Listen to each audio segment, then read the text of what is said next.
il y a un terme qui est intéressant, c'est le terme de conscience métalinguistique. Conscience métalinguistique, ça veut dire que l'on sait comment fonctionne la langue dont on se sert, comment elle s'est constituée, comment elle s'est formée.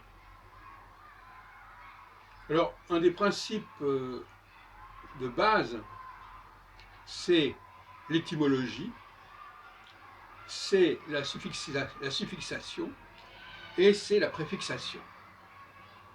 C'est-à-dire quand j'emploie un mot, je dois être capable de le décomposer synchroniquement, c'est-à-dire savoir quels sont les éléments qui se sont combinés, et éventuellement diachroniquement, c'est-à-dire comment il s'est formé, d'où il sort, etc.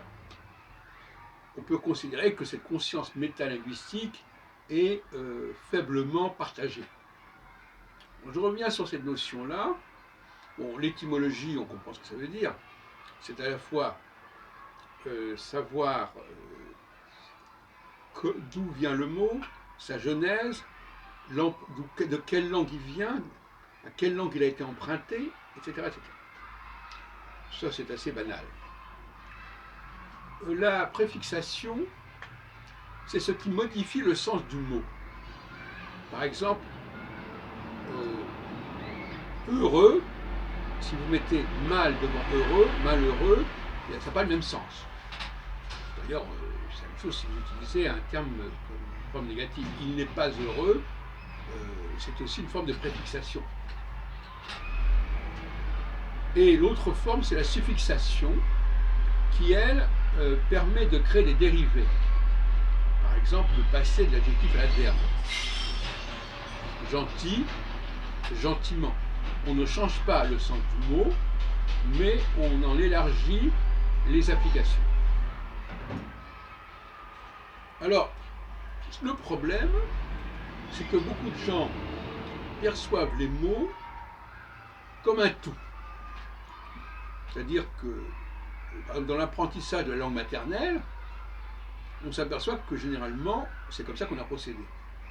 Et ce n'est que bien plus tard qu'on s'aperçoit on prend conscience des liens qui existent entre deux mots. Par exemple, je ne sais pas, enfin, moi, j'ai appris l'hébreu assez jeune, enfin assez jeune façon de parler, 19-20 ans. Eh bien, à une époque, par exemple, si je dis légamré, ça veut dire complètement. Et il faut le relier à la racine gmor, qui veut dire terminé. Parce que ce qui est complet, c'est ce qui est terminé. On n'a pas appris comme ça. Voyez-vous, on n'a pas dit légamré, gmor, etc. Ou gamour, etc. Donc, l'exemple, je prends à l'hébreu, mais je pourrais le prendre dans n'importe quelle autre langue. On ne sait pas décomposer, et généralement, pour comprendre le sens d'un mot, il faut en tout cas savoir quelle est sa racine, quel est son radical. Hein, par exemple, dans malheureux, qu'on vient de citer, il y a l'idée d'heureux, et même l'idée d'heure, de bonheur, etc. C'est un ensemble, c'est une constellation de notions. C'est parce que ma grand-mère, Sarah Moïse, alias Cojonquière, a laissé derrière elle un traité d'orthographe où elle met l'accent là-dessus. Elle est morte quand même en 57, à l'âge que j'ai aujourd'hui d'ailleurs. Et ma grand-mère travaillait beaucoup sur ces questions-là de conscience métalinguistique, je ne sais pas, elle n'employait pas l'expression évidemment. Et quelque part, je terminerai là-dessus, mais je reviendrai à d'autres occasions, quelque part, d'ailleurs c'est une expression qui est utilisée notamment par Sonia L. Hutch, qui a publié un bouquin là-dessus aux presses du Québec. Hein. On peut le voir sur internet, expliquer un peu son truc. N'est-ce pas, c'est l'idée, n'est-ce pas, les gens croient, quand on a affaire à un francophone, on croit qu'il a une conscience métalinguistique forte de sa langue. C'est une erreur totale. Il peut y avoir des gens qui ne sont pas francophones, mais qui connaissent beaucoup mieux la structure de la langue française, l'articulation de la langue française, que les francophones eux-mêmes. Bon.